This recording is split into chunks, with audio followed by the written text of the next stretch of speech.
Come to Thoreau's on the lecture. Thoreau's lecture. Henry David Thoreau. Thoreau had one more lecture scheduled that spring of 1852. Marston and Mary Watson invited him to Plymouth to give his Walden lectures to the Leidenhall congregation. Secular Sunday sermons exploring the day's social and moral questions for those who refuse to attend church. Interesting.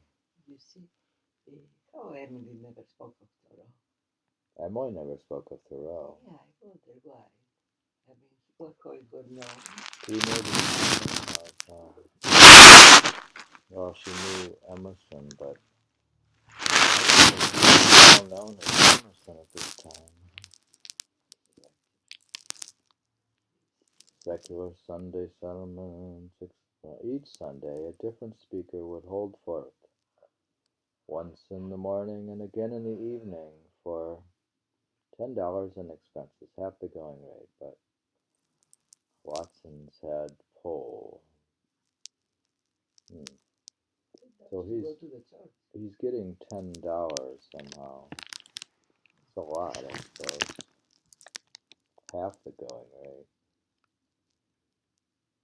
Emerson, Channing, and Alcott all spoke, plus Garrison, Phillips, Greeley, and Higginson. Thoreau's was a double invitation on February 22nd. He preached from Walden. Do you think he's preachy on May 23rd from Walking in the Wild? The next morning, one admirer, James Spooner, rushed out at dawn to see Thoreau off on the morning train. When Thoreau didn't show, Spooner hunted him up and tagged along playing Boswell to Thoreau's Johnson, recording everything he said and did. They saw the graveyard, visited the scientist Charles T. Jackson, and rummaged around at Pilgrim Hall, where Thoreau read the letters of the Wampanoag warrior King Philip. The letters. Then they set off to the depot again, Thoreau talking a blue streak all the way while carrying a bunch of flowers from Marston's garden for Mrs. Alcott in Boston. As they walked, Thoreau philosophized about missing trains, books, the ocean, the weather, and the gossip about Channing, Emerson, Alcott, Hawthorne, and himself. They shook hands before Thoreau boarded the train. Came again.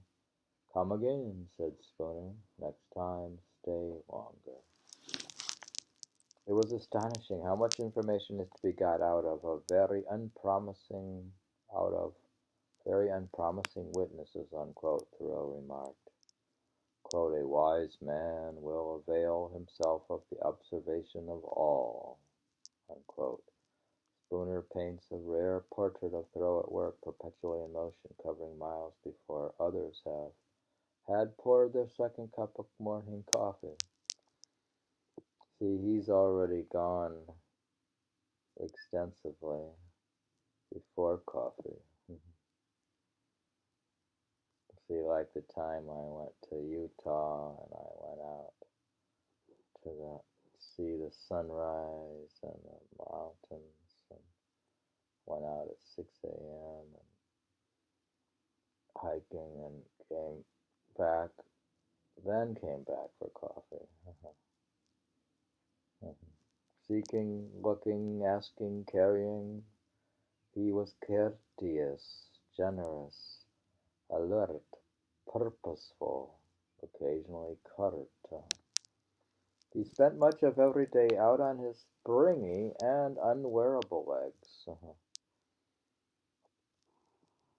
He has springy legs, as Channing called them, interrogating farmers, children, laborers, woodchoppers, shopkeepers, Indians, railroad workers, hunters, fishermen. In short, everyone except the loafers and barroom idlers with nothing to do and with whom he had no patience. Hmm. He seems very, he must talk to a lot of people. He's, he's investigating life itself. When Channing asked him why he was so endlessly curious about everything, he's ultra curious, answered, quote, "What else is there in life?" Hmm. Only one man rebuffed him totally, Concord's true hermit, Oliver B. Trask, Trask, who lived in the woods on the Ogden town line. Quote, "Poor and crazy," unquote, said Channing with his rocking chair under a pine, some herbs, and a winter rye on a patch of cleared land, a padlocked door, and a sign on the roof.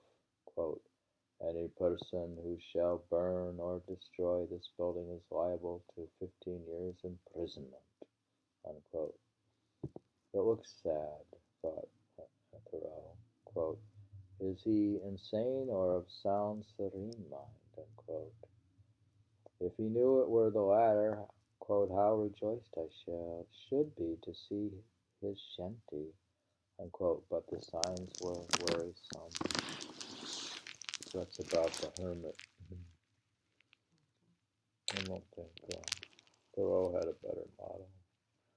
The Irish, too, continued to intrigue Thoreau as growing numbers of refugees settled in Concord in 1850, when 3 generations of the Riordan family moved into a shanty near the Deep Cut. At first he was horrified by their dirt-floor poverty. But as he came to know them, he wondered if the Irish were realizing his ideals better than he was, living independent lives close to the land without being seduced by Yankee markers of success. He essentially admired young Johnny Riordan, leaping, quote, "lively as a cricket," unquote, from snowbank to snowbank on his way to school, while the worthies of Concord waddled past cased in furs. In January 1852, when he saw Johnny with no jacket and snow melting on his bare feet, Henry rushed to tell Cynthia, who set the charitable society to sewing. A week later, brought Henry brought Johnny's new coat to the shanty, which he found, quote, "warmed by the simple social relations of the Irish." What if there is less fire on the hearth, if there is more in the heart, unquote. There he learned that Johnny's uncle had moved to town and took the Irish newspaper, the flag of our union, and it was, quote, "musical news," unquote, to hear that Johnny, one of the school's best students, quote, "does not love to be kept at home from school in deep snows." So he didn't want to be kept home. It seems they didn't have shoes to go to school.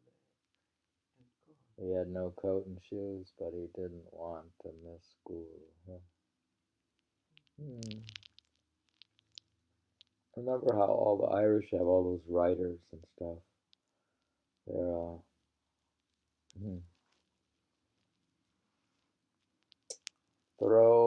The Thoreaus, like their neighbors, employed young Irish servants who went out on their own once they had learned the American way of life. The 1850 census list as members of Thoreau's own family a Margaret Doland, 11, and Catherine Riordan, 13, born in Ireland. If you like the Irish, Thoreau's encounter with the Irish. Likely Johnny's big sister. Do you like Johnny? Concord's fathers employed Irish workers too. Concord's farmers employed Irish laborers too. When Michael Flannery, an immigrant from Kerry County, won the spading contest at the Middlesex County Fair, only to see his employer claim the $4 prize for himself. An outraged Thoreau drafted a petition collecting money to make up the theft. He also carried a subscription door to door to raise the $50 needed to bring Flannery's wife and children over from Ireland, lending much of the money himself. In March 1854, money in hand, Thoreau helped Flannery write home to bring them over. Perhaps thinking of the St. John, which is a ship that went down, he was moved when Flannery dictated the words, "Don't mind the rocking of the vessel, but take care of the children that they be not lost overboard." The Flannery family made the crossing safely and lived with the Thoreaus until they were settled. Without such a stable and contented home life, Thoreau could not possibly have pursued his career in the way that he did. His attic chamber in the Yellow House became Walden on Main. A room of his own, in an equitable and interdependent household in which everyone helped out. There was wood to chop and fires to stoke, water to pump and chamber pots to empty, floors to sweep and carpets to beat, clothes to wash and bedding to air, food to purchase, gardens to plant and weed, meals to cook, dishes to clean, and trips to the post office twice daily. This increasingly became Henry's job. Is that my job now, to walk to the post office?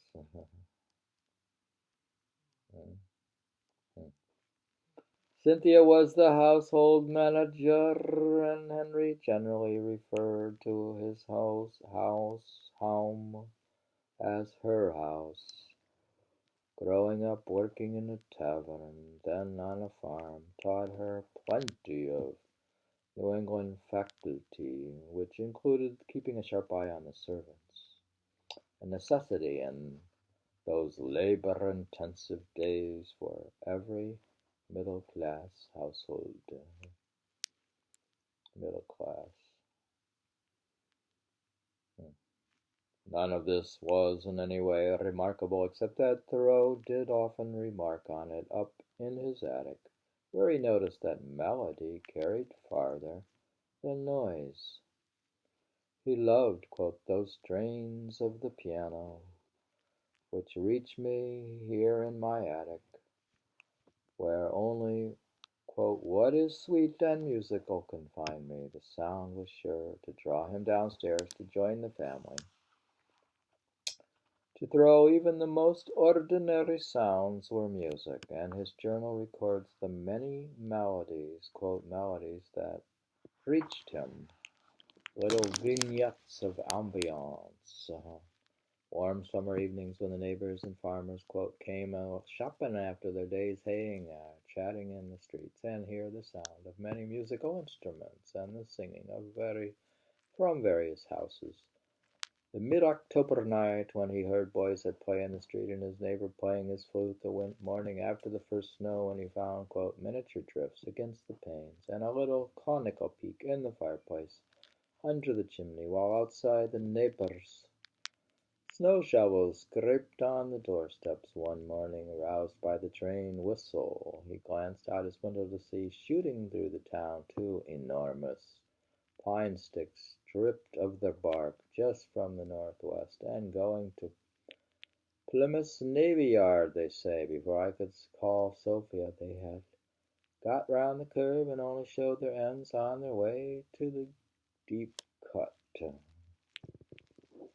We read about Thoreau at home and the sounds, and we read about his contact with the Irish and looks like his lecture, and he was springy. Reading from David Thoreau, A Life, Laura Walls.